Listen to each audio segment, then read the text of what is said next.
కుక్కని చంపెయ్యాలని నిర్ణయానికి వచ్చి పులిని పేరు పెట్టి చంపేయడం ఎటువంటిదో, అందరికీ పనికొచ్చేటటువంటి సనాతన ధర్మంలోని ధార్మిక చట్రంలోంచి ఇవన్నీ మూఢనమ్మకాలని పైకి తీయడం కూడా అటువంటిదే. ధార్మిక చట్రంలోకి నువ్వు ఇమిడితే నీ అభ్యున్నతి.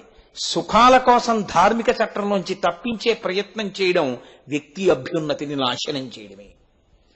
కాబట్టి ధర్మచట్రంలో ఇమడమనే చెప్పాలి ఎవరు చెప్పినా. అందుకే ఎప్పుడు బోధ దేని మీదకి వెడుతుందో తెలుసా అండి? ధర్మం ధర్మం ధర్మం, దాని మీదే కూర్చుంటుంది. అందుకే సనాతన ధర్మంలో అన్నిటికన్నా సర్వోత్కృష్టమైన సేవ ఏది అని అడిగారు.